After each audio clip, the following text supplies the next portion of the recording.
Ok, bienvenue à tout le monde. C'est bon. Oui, bienvenue à tout le monde. Je suis très content de vous inviter à cette conférence, une des premières conférences grâce à Jean-Marc Jancovici. Je pense qu'il y a tellement de monde qui veut l'écouter sur le thème de ESG, Economic, Social and Governance, qui devient très important et surtout très important en ce moment, surtout au niveau dans le domaine où nous sommes spécialisés dans les financiers. La BBVA, la banque espagnole, vient d'émettre une obligation ESG cette semaine. Et puis, il y aura beaucoup plus qui va aller. Lui, Jean-Marc Jancovici, va vous expliquer le derrière de ça. Il m'a dit déjà, ça va nous coûter à tous beaucoup plus cher qu'on ne pense, mais je suis très heureux de vous accueillir ici et on attend avec impatience de ce que vous allez nous dire. Merci beaucoup.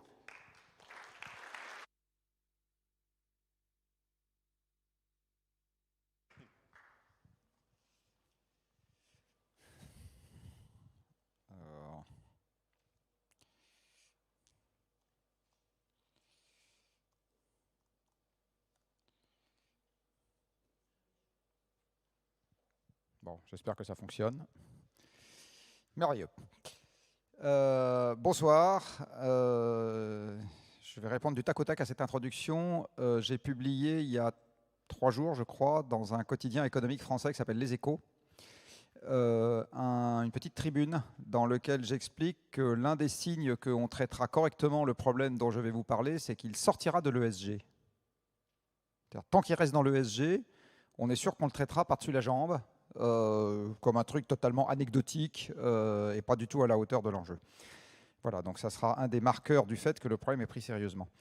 La deuxième chose, c'est que je vais faire une déclaration d'intérêt avant cette intervention. Comme vous pouvez le voir, il y a 2 logos sur cette, enfin 3 même, en haut. Alors, ce que je fais dans la vie, quand je ne fais pas des interventions, je suis associé d'une entreprise qui s'appelle Carbone 4, qui est née il y a 13 ans en France et qui tente d'amener le milieu économique à être un peu plus sérieux sur la question climatique.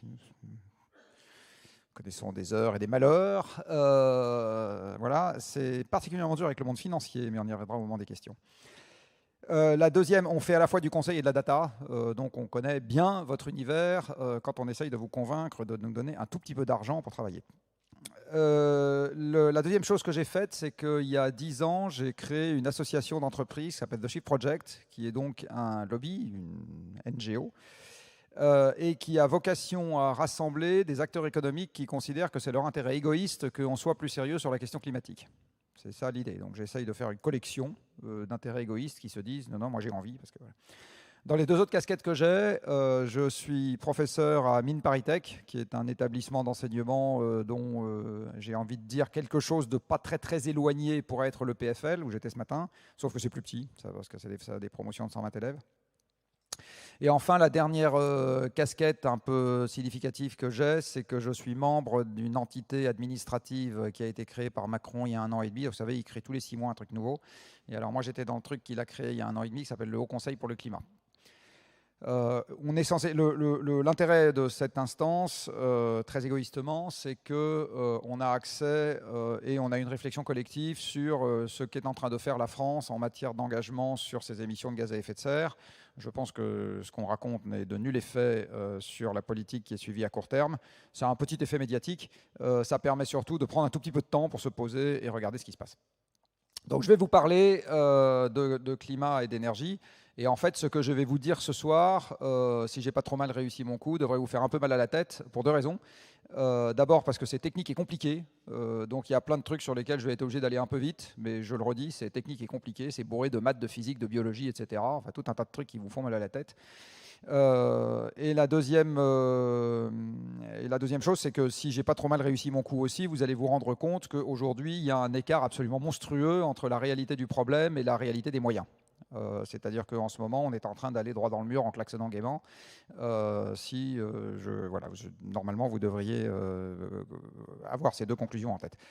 Ce que je vais vous dire ce soir est un résumé du cours que je fais à mes élèves des mines et c'est le dernier logo que vous avez au milieu, disponible totalement en ligne sur mon site personnel. Vous avez une page sur mon site personnel où vous avez la totalité du cours que je fais aux mines en ligne, sous 3 formes, à la fois des enregistrements vidéo, des enregistrements des planches avec le son et des transcriptions écrites. Donc il y a tout ce qu'il faut.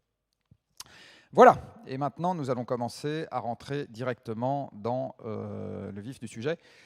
Et le vif du sujet va commencer par ça. Alors vous avez ici un graphique qui vous donne depuis 1 siècle et demi les émissions de gaz à effet de serre de l'humanité. Alors quand je dis gaz à effet de serre, peut-être que certains d'entre vous n'ont pas en tête la définition précise de ce que c'est qu'un gaz à effet de serre. Alors, un gaz à effet de serre est un gaz, je vais vous donner la définition physique ensuite, et ensuite le traduire avec les mains, j'ai envie de dire. C'est un gaz qui a la capacité, qui possède des raies d'absorption dans les infrarouges de grande longueur d'onde émis par la surface planétaire. Voilà, c'est ça un gaz à effet de serre, c'est-à-dire que c'est un gaz qui a la possibilité d'avoir des transitions électroniques.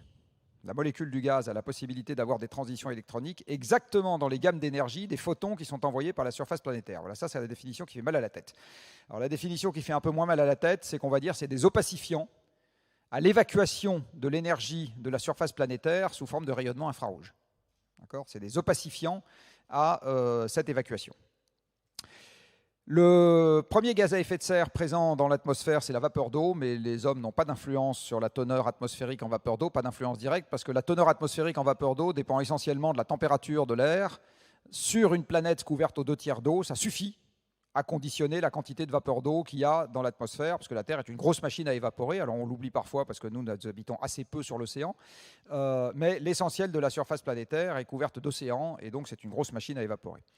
Le deuxième gaz par ordre d'importance, c'est le CO2. Alors là, nous, on contribue aux émissions, on le voit sur ce graphique, et puis après il y a d'autres gaz, le méthane, le protoxyde d'azote, etc. Le premier des commentaires que je vais faire sur cette courbe, c'est que si j'avais enlevé ici les dates et que je vous avais demandé de me mettre n'importe quel processus qui est parfois avancé comme permettant d'être plus efficace en matière d'émissions, vous auriez été incapable de me le mettre. D'accord ? Si je vous demande de me mettre sur cette courbe le début des ENR qui, soi-disant, permettent d'émettre moins, vous êtes incapable de me les mettre quelque part en me disant « Ah bah ça date de là », c'est évident, parce qu'à ce moment-là, les émissions baissent. Et si je vous mets le début des négociations climat, c'est pareil. À quel moment est-ce qu'on a commencé à avoir des négociations climat et ça a baissé les émissions, tout le respect que j'ai pour les Nations Unies qui ont un tout petit bâtiment à Genève, vous auriez été incapable de me le mettre, etc. Et si je vous demande de me mettre, si je vous dis par exemple le digital, la numérisation, la dématérialisation, l'envolée des services dans l'économie, etc., tous ces trucs qui sont censés faire en sorte que notre économie soit moins prédatrice de l'environnement, vous n'en voyez absolument pas la traduction sur cette courbe. C'est donc que toutes ces affirmations sont fausses. Le digital n'a aucun effet de modération des émissions, aucun. La tertiarisation de l'économie n'a aucun effet sur la modération des émissions, aucun, etc. etc. Et les quelques milliards qu'on met, ou centaines de milliards qu'on met dans les éoliennes en ce moment, n'ont aucun effet sur la modération des émissions, aucun. D'accord ? Et les green bonds de BBVA non plus. Non, ça n'a pas d'effet. Mais on y reviendra à la fin. Donc là, vous avez les émissions, encore une fois, de gaz à effet de serre dont les hommes sont à l'origine. Alors il se trouve, autre rappel de physique ou de chimie plus exactement essentiel, que ce premier des gaz à effet de serre, le CO2 ici, est un oxyde. CO2, c'est dioxyde de carbone, donc c'est un oxyde. Il se trouve que la chimie nous dit que les oxydes sont des formes moléculaires extrêmement stables sur Terre. C'est-à-dire qu'une fois qu'un élément est sous forme d'oxyde, il faut se lever de bonne heure pour qu'il en soit autrement.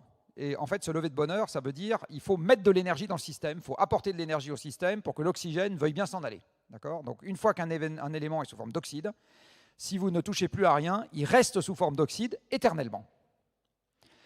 C'est par exemple le cas du fer. Si certains d'entre vous ont des actions ou des obligations dans des mines de fer, eh bien, le fer se trouve sur Terre sous forme d'oxyde, et ça fait des centaines de millions d'années, c'est-à-dire depuis qu'il y a de l'oxygène libre dans l'atmosphère, qu'il est sous forme d'oxyde. Il s'est collé sous forme d'oxyde, mais bien non, il est sous forme d'oxyde depuis des centaines de millions d'années, ça ne bouge pas. C'est exactement pareil pour le CO2 qu'on rajoute dans l'atmosphère. Tant que le CO2 est dans l'air, sans contact avec le sol, il est éternel. Il est éternel. parce qu'il n'y a aucun processus spontané d'épuration du CO2 de l'atmosphère. Le CO2 est totalement inerte tant qu'il est dans l'atmosphère. Les deux processus d'épuration du CO2 que nous avons sur Terre sont deux processus, enfin dans l'atmosphère, sont deux processus de contact avec la surface. C'est quand l'atmosphère est en contact avec l'océan, vous avez des équilibrages de concentration respective, on appelle ça des pressions partielles de CO2 entre l'air et l'eau, et à ce moment, le CO2 est capable de passer de l'air dans l'eau si la pression partielle est supérieure dans l'air, mais c'est un processus réversible. Si un jour on retire le CO2 de l'atmosphère, à ce moment, une partie du CO2 qui est dans l'océan ressortira pour aller se recoller dans l'atmosphère. Et vous avez un deuxième processus qui est la photosynthèse. Il faut un photon, il faut de l'énergie du soleil. Si vos ados essayent de faire pousser des plantes que je ne nommerai pas dans un placard sans lumière, ça ne marche pas. Donc, il faut un apport d'énergie pour que ce processus prenne place. Et à ce moment, la plante se charge de récupérer le CO2, de casser le truc en deux, garde le carbone pour faire du glucose et nous libère gentiment l'oxygène pour qu'on puisse respirer. À cause de ce que je viens de dire, une fois qu'on crée un surplus de CO2 dans l'atmosphère, ce que nous sommes en train de faire, le temps qu'il faut attendre après arrêt des émissions pour que ce surplus s'évacue, c'est plus que les temps historiques. Vous avez ici un graphique, publié il y a des années, qui est connu dans le monde scientifique, qui vous donne ce qu'il reste d'un surplus de CO2 après arrêt des émissions. Donc on a créé un surplus de CO2. Aujourd'hui, il y a plus de CO2 dans l'atmosphère qu'avant qu'on commence à faire joujou avec le charbon, puis le pétrole et le gaz. Eh bien, si demain matin, l'humanité arrête ses émissions, au bout d'un siècle, une petite moitié, en fait une moitié, retenez ça, du surplus de CO2 qu'on a créé sera toujours au-dessus de nos têtes, alors pas au-dessus de vos ni des miennes, au-dessus de nos petits-enfants, pour ce qu'il en restera. Au bout d'un millier d'années, entre 20 et 30% de ce surplus de CO2 sera toujours au-dessus de nos têtes. Et au bout de 10 000 ans, 10% au moins de ce surplus de CO2 sera toujours au-dessus de nos têtes. Ce que je suis en train de vous dire, c'est deux conclusions qu'il faut garder en présent à l'esprit. La première, c'est que plus jamais dans l'histoire des hommes, on ne reverra le climat de 1700, plus jamais. Et par ailleurs, comme tant qu'il y a plus de CO2 dans l'atmosphère, il y a une opacification de l'atmosphère qui augmente la quantité d'énergie contenue dans le système, plus jamais dans l'histoire historique, enfin dans l'histoire des hommes, il n'y aura un climat stable. C'est-à-dire qu'à partir de maintenant, la dérive climatique est une donnée structurelle dans le monde dans lequel on vit. Le climat sera différent dans 20 ans de ce qu'il est aujourd'hui, différent dans 40 de ce qu'il est dans 20 ans, etc. Je vous rappelle que nos sociétés se sont sédentarisées parce que pendant 10 000 ans, depuis la fin de la dernière glaciation, le climat planétaire a été remarquablement stable. Et donc on a pu adapter au climat local les habitations, l'agriculture, etc. Manifestement, l'agriculture suisse n'est pas l'agriculture marocaine et manifestement, les habitations suisses ne sont pas les habitations marocaines. Et ça, on le doit au fait que nos générations, les gens qui nous ont précédés, ont pu génération après génération perfectionner les conditions dans lesquelles ils s'adaptaient à un environnement extérieur qui, lui, ne variait pas. Maintenant, c'est fini. C'est-à-dire que l'environnement extérieur va varier en permanence. En permanence. Ce que nous sommes en train de voir en ce moment comme incendie dans le monde, c'est que le début des conséquences qui vont venir avec le changement climatique. C'est juste le début. D'accord ? C'est juste le début. Alors bien évidemment, je vais vous parler un peu des conséquences. Bien évidemment, un des problèmes que nous avons avec ça, et vous le connaissez très bien dans le monde dans lequel vous vivez, c'est que les pas de temps du problème que nous avons à traiter non seulement dépassent une ou plusieurs vies humaines, mais dépassent de très très loin les horizons qui sont les vôtres et qui sont les miens dans la gestion de, on va dire, de la société et de l'économie. Dans le monde politique, un horizon de long terme, c'est 3 ans, c'est-à-dire le temps que vous commenciez à penser à la prochaine élection à 2 ans de la fin de votre mandat. Et dans le monde qui est le vôtre, le long terme se balade entre quelques nanosecondes et 1 an quand on a de la chance. On est juste totalement à l'ouest sur les horizons de temps qu'on est en train de prendre en considération pour gérer ce problème. Donc la seule conclusion absolument certaine, c'est que tant qu'on reste avec des horizons de temps de cette nature, on est absolument sûr qu'on ne fera rien de sérieux. C'est aussi la raison pour laquelle, dans le monde financier, les premiers à s'être intéressés à la question ont été les fonds de pension, parce que c'est les seuls qui ont un horizon de temps un peu long. D'accord ? Give me my money back dans 20 ou 30 ans. Bon, du coup, il faut quand même qu'ils y réfléchissent un peu. Mais après, dès qu'ils donnent un mandat à un asset manager, lui, il réfléchit à l'année, quoi, parce que c'est combien tu vas ramener de pognon dans l'année, puis si c'est pas assez, je te change. Donc, on a vraiment un problème. Et dans les sociétés avec lesquelles je travaille, Je le dis publiquement, je peux vous le dire, ça ne m'empêche pas d'avoir quelques clients. Dans toute société cotée, la stratégie long terme, c'est 3 ans les bonnes années, 6 mois les mauvaises, quoi. Donc c'est évident qu'on est, encore une fois, en décalage complet avec le problème que nous avons à traiter.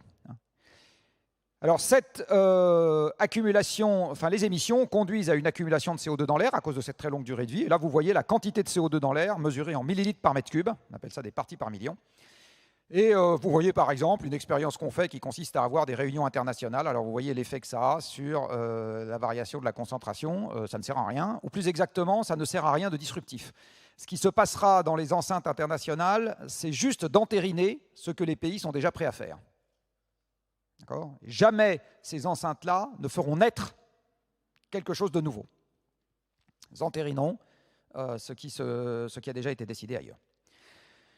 Alors cette opacification de l'atmosphère au rayonnement émis par la Terre a notamment pour effet que la température d'équilibre au sol augmente. En gros, on reçoit sur Terre de l'énergie du Soleil.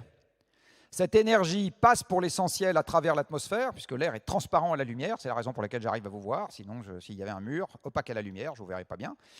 Une fois que cette énergie solaire est parvenue au sol, elle chauffe le sol, et le sol, entre autres choses, va émettre de l'infrarouge, parce que c'est comme ça qu'un corps à la température du sol se débarrasse de son énergie, rayonne de l'infrarouge. Et à ce moment, cet infrarouge, lui, a envie de repartir vers l'espace, sauf que dans l'atmosphère, il y a des gaz qui l'interceptent, qui absorbent ces infrarouges. Et plus, c'est ça les gaz à effet de serre, et plus vous rajoutez de gaz à effet de serre dans l'atmosphère, et plus l'absorption des infrarouges près de la surface planétaire est efficace. Et donc, plus ça confine l'énergie près du sol. Donc, augmenter les gaz à effet de serre augmente la température d'équilibre au sol.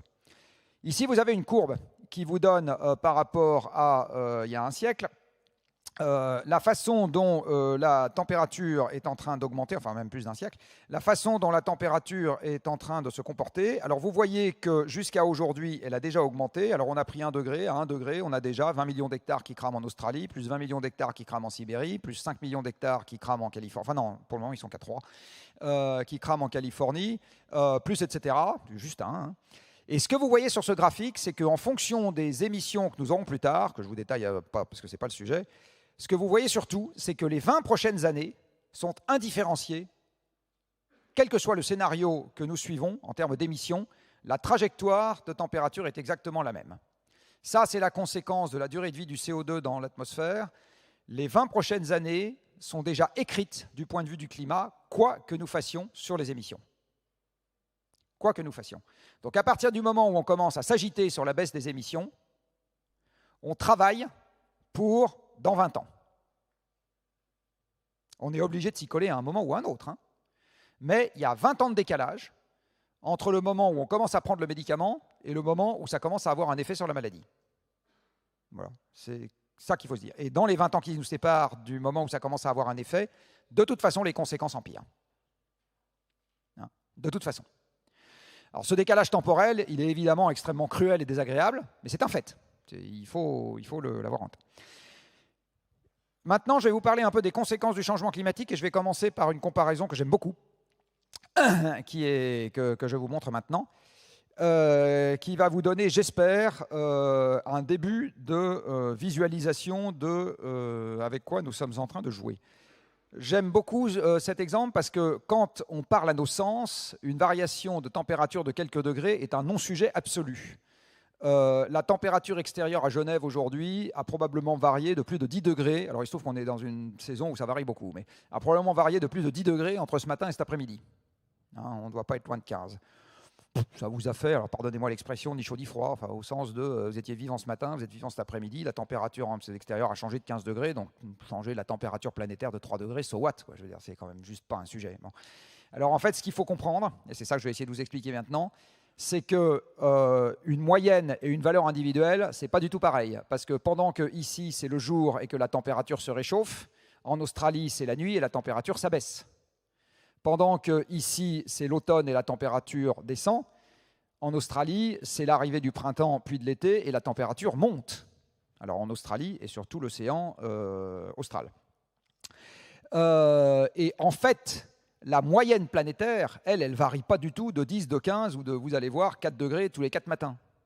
C'est pas du tout ça. Donc en fait, il faut bien raisonner quand on parle de la variation de la moyenne, il faut bien comprendre que ça ne désigne pas du tout la même chose qu'une variation locale et instantanée, même si on parle de température dans les deux cas de figure.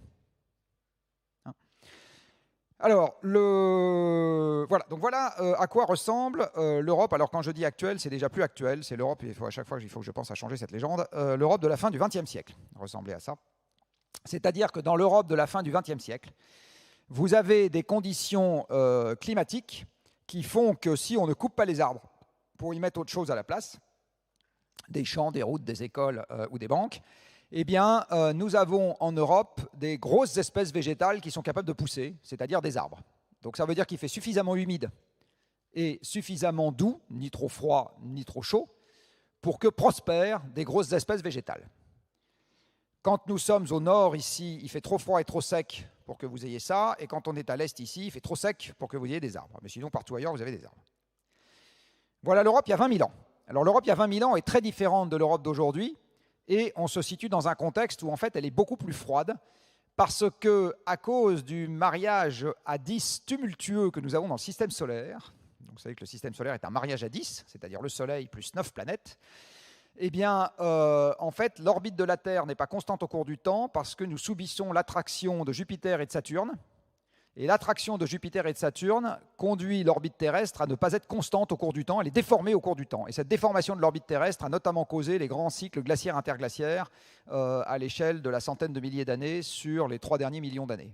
Donc ça, il fait chaud, il fait froid, il fait chaud, il fait froid, mais c'est 100 000 ans dans un sens, 20 000 dans l'autre.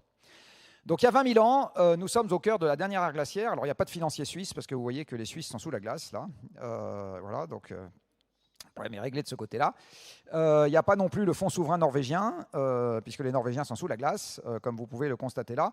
En fait, la Scandinavie est sous 3 km de glace.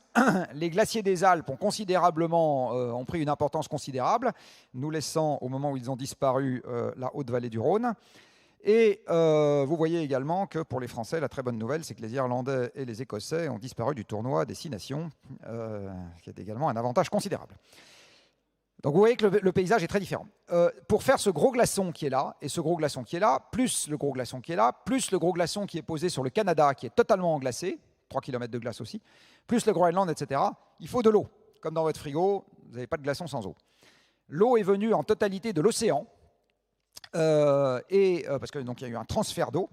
Et comme l'océan est une grande baignoire dont le fond est toujours au même endroit, le niveau de l'océan a baissé de 120 mètres. Donc vous n'avez pas M. Bourgnon, n'importe lequel des deux, qui gagne une régate transmanche, puis c'est plus de manche. Le climat est beaucoup plus froid et beaucoup plus sec, et en fait il est beaucoup plus sec parce que beaucoup plus froid. Vous le savez aussi, vous habitez pas très loin des montagnes, quand le climat est beaucoup plus froid, en général il est sec, parce que dans un climat froid, vous avez moins d'évaporation, et par ailleurs, la quantité de vapeur d'eau que vous pouvez mettre dans un air très froid est beaucoup plus faible que la quantité de vapeur d'eau que vous pouvez mettre dans un air très chaud. Donc un climat beaucoup plus froid est un climat beaucoup plus sec. Du reste, l'Antarctique est un des endroits les plus secs au monde. Et dans cet écosystème beaucoup plus hostile, où l'essentiel de la végétation européenne ressemble à ce que vous avez au nord de la Sibérie actuelle, eh bien, la population française est inférieure à la population genevoise, de beaucoup. C'est-à-dire que tout ce que l'écosystème France est capable de fournir à des animaux en bout de chaîne alimentaire que sont les hommes, c'est la capacité à nourrir 100 000 personnes. Donc vous voyez que les deux paysages sont raisonnablement différents. Et à l'évidence, quand l'Europe est passée de l'état de gauche à l'état de droite, c'est que la planète s'est réchauffée. Je connais peu de gens qui arrivent à faire fondre un glaçon en le refroidissant. Donc la planète s'est réchauffée. De combien ? Eh bien, cette transformation est due à un réchauffement planétaire qui est de l'ordre de 4 à 5 degrés en 10 000 ans. Donc là, vous avez le résultat d'une expérience grandeur nature que le passé nous offre, qui est de réchauffer le climat de quelques degrés en 5 à 10 000 ans. Et vous voyez le résultat. Alors avant de rentrer dans les détails, maintenant je vais vous la faire courte et bonne. Un réchauffement climatique de 4 degrés en un siècle fait que la valeur des actifs que vous gérez sera le cadet de vos soucis. D'abord, il n'y aura plus d'actifs à gérer. Parce qu'une bonne partie des pays mondiaux seront en guerre, les autres sont en dictature. Enfin voilà, c'est évident que c'est le chaos partout. parce que ça sera un tel déplacement des conditions existantes à une vitesse telle, avec des telles carences sur les besoins essentiels, et notamment l'alimentation, je vais vous en parler, que évidemment, ça va être le bazar partout. Donc on ne restera pas du tout dans un monde stable, et les Nations Unies pourront bien appeler à la paix, ça ne servira à rien. Donc c'est un monde monstrueusement chaotique qui nous attend, et surtout les gens qui vont nous suivre, parce qu'à la limite, il y a beaucoup de gens dans cette salle qui ont comme moi quelques cheveux blancs. Bon, s'ils meurent demain matin, ils en ont bien profité à la limite. Ils sont au-delà de l'espérance de vie de l'humanité qui était la sienne en 1900, ne serait-ce qu'en 1900. Je vous rappelle que l'espérance de vie à la naissance en 1900 en France était inférieure à 50 ans.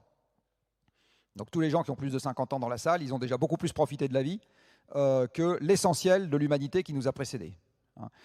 Donc, mais là, on est en train de parler de nos gosses et de nos petits-enfants. Je vais en dire, c'est d'eux dont on est en train de parler, et eux n'ont pas tous 50 ans. Donc voilà de quoi il est question. Alors maintenant, un peu quelques détails. Tout ce que je vous raconte maintenant est sorti de la littérature scientifique, vous avez les sources. Ici, vous avez d'abord un graphique qui vous montre le nombre de jours où les conditions extérieures seront létales, c'est-à-dire qu'on sort dehors, on meurt, sur une planète qui s'est réchauffée de 4 degrés. D'accord ? Par rapport à aujourd'hui. Pourquoi est-ce que c'est concentré sur la bande équatoriale ? Parce que c'est une zone dans laquelle l'air est saturé d'humidité. Vous savez que la température de votre corps est de 37 degrés. En fait, la température de votre peau est de 35. De votre front un peu plus, puisqu'on vous a tous pris la température pour vous laisser rentrer ici. Et vous avez vu, si vous avez regardé la température qui s'affichait, vous avez vu que c'était 35, pas grand-chose, la température extérieure. Entre 35 et 36.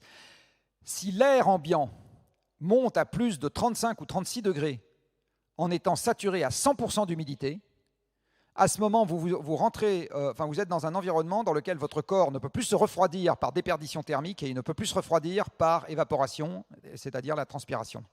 Donc vous mourrez d'hyperthermie.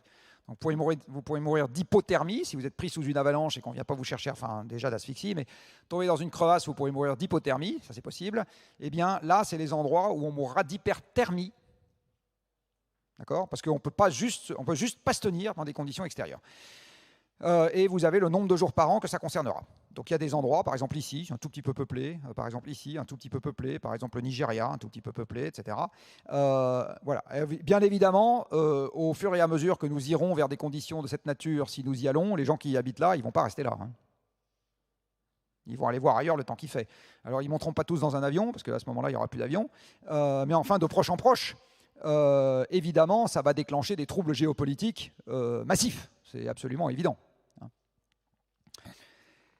Deuxième chose qu'il faut avoir en tête, c'est que dans un climat globalement plus chaud, il y a globalement plus d'évaporation, mais malheureusement, cette évaporation ne conduira pas à des précipitations qui augmentent partout. Le surplus global de précipitations sur Terre sera mal réparti, et il y a des zones dans lesquelles les précipitations vont beaucoup augmenter, typiquement les hautes latitudes nord, et des zones, notamment le pourtour du bassin méditerranéen, donc nous on est aux avant-postes, où les précipitations vont significativement diminuer. En plus du fait que les précipitations diminuent, et vous le constatez probablement si vous allez faire un tour dans la nature pas très loin d'ici, à précipitation constante, si les températures augmentent, l'évaporation augmente et les sols s'assèchent, même si les précipitations ne baissent pas. Et ça, les arbres et les cultures n'aiment pas. Donc ça va mettre sous stress les arbres et les cultures. Et le bassin méditerranéen est particulièrement aux avant-postes, puisque avec un réchauffement de 2 degrés, on a déjà 20% d'assèchement des sols sur le pourtour du bassin méditerranéen. Alors une partie de ce pourtour, c'est tous les pays de la rive sud, qui sont déjà pas autosuffisants sur le plan alimentaire, qui seront, à cause de leur démographie, obligés d'importer de manière croissante tant qu'ils arrivent à nourrir les gens avec des importations. Et puis quand ils commenceront à avoir du mal à faire ça, c'est le printemps arabe empire qui se redéclenchera. C'est exactement ça qui va se passer. Donc les millions de réfugiés en Europe, c'est marrant parce que je suis passé juste avant à une émission de radio, on m'a demandé ce que je pensais de la votation qui allait être proposée aux Suisses sur l'immigration. Alors ma réponse a été, la pression extérieure va augmenter de toute façon à cause de ce problème-là et d'autres problèmes, et si vous voulez être bien protégé contre l'immigration, il est plus urgent d'aller mettre beaucoup de pognon dans les pays qui ont de l'immigration possible à vous proposer, plutôt que de penser que vous allez vous barricader ici, parce que ça résistera qu'un temps, quoi. Là, vous avez l'évolution de l'humidité des sols et du coup l'évolution des rendements agricoles derrière. Et je vais aller directement à ce graphique qui date d'il y a un an plus ou moins, qui vient du GIEC, et qui vous dit qu'à partir de 2,5 degrés à 3 degrés d'élévation de température, vous avez de l'insécurité alimentaire qui commence à se généraliser sur la planète. Alors tous ceux d'entre vous qui ont lu leur cours d'histoire attentivement se rappelleront que l'insécurité alimentaire est le premier ferment d'instabilité politique. À partir du moment où les gens n'ont pas à bouffer, ils se révoltent. Ça marche très très bien. Nous, on a coupé la tête de notre roi. On le regrette un peu maintenant parce qu'on n'a personne à mettre dans le gala. On est obligé d'élire un président pour ça. Mais sinon, c'est évident que c'est quelque chose qui va beaucoup bouger. Alors, quelque chose que j'ai oublié de dire aussi, mais que je vais vous dire tout de suite. Dans le monde économique en particulier, dans le monde économique en particulier, on a tendance à être, à être trompé par les raisonnements linéaires. Une action me coûte 100 €, donc 2 actions me coûtent 200 €. D'accord ? Et on transpose ces raisonnements linéaires au monde physique qui, lui, n'est pas linéaire. Donc, beaucoup de gens se disent 2 degrés, c'est 2 fois plus grave que 1 degré. Je vais prendre un exemple qui est votre propre corps. De temps en temps, il arrive à votre propre corps de connaître une élévation de température. Ça s'appelle avoir de la fièvre. Alors, si vous avez une élévation de température de 1 degré, vous êtes un peu mal foutu. Bon, c'est pas trop grave. Si vous êtes très motivé, vous viendrez même ici parce que les petits fours sont bons. Si vous avez une élévation de température de 5 degrés, vous n'allez pas rater 5 cocktails, vous êtes mort. Donc, votre corps, qui est un système parfaitement non linéaire, vous voyez bien que les conséquences ne sont pas une fonction linéaire de l'élévation de température. Les conséquences augmentent beaucoup plus vite que l'élévation de température. Eh bien, pour la planète, c'est exactement pareil. Donc 2 degrés, ce n'est pas 2 fois plus grave que 1 degré, c'est probablement 50 fois plus grave que 1 degré. Et 3 degrés, c'est probablement 10 000 fois plus grave que 1 degré. D'accord ? Donc l'élévation, là en ce moment, vous avez déjà plein de coraux qui souffrent, à 2 degrés, ils sont tous morts, par exemple. Hein ? Donc 25% des espèces marines qui sont dépendantes des récifs coralliens aujourd'hui, alors peut-être qu'elles arriveront à aller ailleurs, je ne sais pas où, mais si elles n'y arrivent pas, disparaissent. Hein, voilà un exemple parmi d'autres. Donc il faut bien comprendre encore une fois que chaque demi-degré vous amènera un surplus de conséquences désagréables peut-être égal à la totalité des conséquences désagréables qu'on a déjà eues avant. Hein, ce n'est pas du tout linéaire comme la fonction des dommages. Alors, un tout petit sujet, je suis désolé de vous projeter une carte de l'Hexagone, mais c'est pour illustrer quelque chose de plus général. Je le redis, il ne vous aura pas échappé qu'une petite partie de l'Australie a brûlé il n'y a pas très longtemps. En fait, la partie de l'Australie qui a brûlé est très nettement supérieure à la superficie de la Suisse. Il y a à peu près 20 millions d'hectares qui ont brûlé, c'est-à-dire à peu près 200 000 km². Sauf erreur de ma part, la Suisse ne fait pas une petite moitié de la France, elle est plus petite que ça. Donc on a une petite moitié de la France en forêt qui a brûlé en Australie. En Sibérie, c'est à peu près pareil. Il y a eu des températures totalement hallucinantes proches du cercle polaire au dernier printemps, avec des feux absolument partout. Et en ce moment, c'est en Californie qu'ils sont en train d'y passer à leur tour, ainsi qu'au Brésil, ainsi que dans une partie de l'Afrique. Alors, ce que vous voyez ici, c'est le résumé de ce que je suis en train de vous dire. C'est la propension à brûler des forêts françaises à la fin du XXe siècle et en 2040. Donc, en gros, et ça, c'était une simulation il y a quelques années, c'est probablement en train d'aller plus vite que ça. Ce que vous voyez, c'est qu'en gros, en 2040, n'importe où en France, ça pourra brûler comme ça brûle aujourd'hui dans le bassin méditerranéen, enfin, sur la côte méditerranéenne, ou à peu près. Donc, dans l'arrière-pays, dans la région parisienne, ça brûlera comme dans l'arrière-pays provençal aujourd'hui. Les phénomènes extrêmes vont avoir tendance à s'intensifier. Alors, je vous ai dit tout à l'heure que le réchauffement climatique était un réchauffement près de la surface. Hein, on intercepte les infrarouges planétaires près de la surface, donc on réchauffe la température près de la surface. Mais si on intercepte les infrarouges rayonnés par la surface près de la surface, du coup, il y a moins d'énergie pour chauffer la haute atmosphère. Il y a moins de rayonnement à intercepter dans la haute atmosphère. Donc le réchauffement climatique, et c'est induit par le supplément d'effet de serre, et c'est une de ces marques de fabrique qui permet de le différencier de manière très nette du réchauffement dû à la variation de l'activité solaire, c'est qu'il conduit à un refroidissement de la stratosphère. Donc quand c'est l'effet de serre qui augmente, la température au sol augmente, la stratosphère se refroidit. Quand c'est le Soleil qui est plus actif, la stratosphère se réchauffe, parce que dans ce que le Soleil nous envoie, il y a des ultraviolets qui sont absorbés par l'ozone de la haute atmosphère, et si le Soleil est plus actif, il nous envoie plus d'ultraviolets, et la haute atmosphère absorbe plus d'ultraviolets, et elle se réchauffe. Donc quand la stratosphère se réchauffe, c'est la faute au Soleil. Quand la stratosphère se refroidit, c'est la faute des hommes. Et en ce moment, la stratosphère se refroidit. Depuis qu'il y a des ballons sondes qui vont mesurer sa température, on sait que la stratosphère se refroidit depuis les années 70. Donc on est absolument certain que ce qui est en train de se passer, c'est le supplément d'effet de serre et que le Soleil n'y est pour rien. Il y a d'autres marqueurs qui permettent de le dire. Et ça, c'est un marqueur absolument garanti sur facture. Tous ceux d'entre vous qui ont fait du planeur ou du parapente le savent, quand les jours d'été, vous avez un sol très chaud et une stratosphère bien froide, eh bien à ce moment-là, vous avez des courants convectifs particulièrement puissants et vous pouvez aller vous balader au-dessus du Weisshorn, comme je l'ai vu cet été. Eh bien, c'est exactement pareil avec les mouvements convectifs qui mettent en route les ouragans et les tornades. À partir du moment où vous avez une température de surface qui est plus élevée et une température de la stratosphère qui est plus basse, vous avez un différentiel de température entre les deux qui augmente. Et ça augmente la puissance de la pompe convective qui met en route les ouragans, les orages et les tornades. Donc, la logique veut que les phénomènes extrêmes soient amenés à s'intensifier.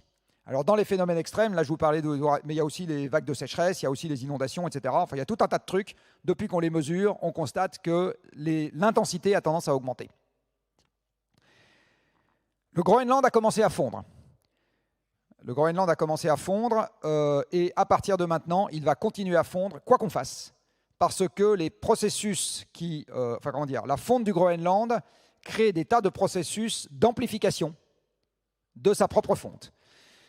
Le premier processus d'amplification, c'est qu'à la surface du Groenland, amenée par le vent, vous avez des poussières. Quand la neige fond, les poussières se concentrent, parce que les poussières ne fondent pas. Ça rend la surface plus sombre, et donc elle absorbe plus de rayonnement solaire, et donc elle fond encore plus. Le deuxième processus, c'est que si c'est la surface qui fond, quand la surface fond, l'altitude de la calotte baisse, parce que vous avez un peu moins en surface, et vous savez bien que quand l'altitude baisse, la température ambiante augmente. Donc ça fond encore plus vite. Et enfin, il y a un troisième processus qui amplifie la fonte, c'est la fonte de la banquise. Alors la banquise ne fait pas élever le niveau de l'eau en elle-même, puisque le glaçon est déjà posé sur l'eau. Mais par contre, si vous faites fondre la banquise, vous remplacez une surface très réfléchissante, qui est la glace, par une surface très absorbante, qui est l'eau océanique. À ce moment, plus de rayonnement solaire est absorbé, et à ce moment, la température ambiante de la calotte augmente, et la calotte fond encore plus vite. Tous ces trucs-là vont s'amplifier. Donc de toute façon, la calotte groenlandaise, elle est partie pour fondre et contribuer pour n'importe quoi entre 3 et 6 mètres à l'élévation du niveau de la mer dans les siècles qui viennent. De toute façon, ça, le coup est parti. Et il y a probablement un processus identique qui est en train de se mettre en place sur la calotte antarctique de l'Ouest. Alors la calotte antarctique de l'Ouest, c'est cette partie-là. Il n'y a pas vraiment d'Ouest en Antarctique, puisqu'on est centré sur le pôle Sud. Mais cette partie-là, il y a un certain nombre de signaux assez inquiétants qui montrent que les glaciers sont en train de fluer beaucoup plus rapidement vers la mer. Cette calotte est posée pour l'essentiel, comme une bonne partie de celle-là aussi, mais sur un socle rocheux qui est sous-marin. Et donc, ça peut être également attaqué par la mer par en dessous. Quand elle se réchauffe, bref, il y a tout un tas de processus qui là aussi s'amplifient les uns les autres, et il y a un vrai risque que ce truc-là se désagrège et contribue pour 6 mètres d'élévation du niveau de la mer dans les siècles qui viennent. 6 plus 3, ça fait 9, plus la dilatation, et ma foi, dans quelques siècles, on pourrait avoir le nord de l'Europe qui ressemble à ça. Alors bon, vous me direz, les Suisses, on s'en fout, nous, notre littoral maritime est réduit à une expression assez simple. Je le redis, si ça se passe en Europe du Nord, je ne pense pas que la Suisse restera indemne des conséquences qu'il y aura en Europe au sens large. D'accord ? Alors, c'est pour dans longtemps. On pense que c'est pour dans longtemps. Cela étant, il y a des conséquences très amples comme ça, dont le doigt sur la gâchette est en ce moment. Autre conséquence, je vous ai dit tout à l'heure qu'une partie du CO2 atmosphérique passait dans l'eau. Pour ceux d'entre vous qui ont lu des vieux Jules Verne, vous vous rappelez peut-être que on appelait le gaz carbonique dans les temps anciens. Alors avant qu'on oblige vos enfants à dire dioxyde de carbone, on leur disait gaz carbonique. Et avant gaz carbonique, on disait acide carbonique. Pourquoi acide carbonique ? Parce que quand vous mettez le CO2 dans l'eau, il acidifie l'eau. Et donc le fait d'avoir du CO2 qui passe dans l'eau diminue le pH de l'eau. Et ça va rendre plus difficile la synthèse du calcaire par tous les organismes qui ont besoin de synthétiser un squelette en calcaire, et notamment une bonne partie du zoo et du phytoplancton qui synthétisent des petites coquilles, donc les petits animaux marins qui sont en début de chaîne alimentaire, qui ont besoin de synthétiser du calcaire pour faire leur petit squelette. Dans les animaux qui ont besoin de synthétiser du calcaire pour faire leur petit squelette, vous avez notamment les petits animaux qui ont donné lieu aux couches géologiques de calcaire. qu'aujourd'hui on ouvre pour faire du ciment et des maisons. Ça, c'est des coquilles d'animaux anciens, sédimentés, ces couches de calcaire. Donc, voilà, donc on empêche ces animaux de vivre. Alors, on continue. Dans un monde qui va se réchauffer, on va modifier la circulation océanique à large échelle. Le climat va se réchauffer plus vite près des pôles qu'aux tropiques, dans le cadre d'un réchauffement climatique dû à l'effet de serre. Déjà, un chimiste suédois qui s'appelle Arrhenius avait compris ça en 1896, pardon, en 1896, excusez-moi. J'ai oublié que j'avais franchi la frontière.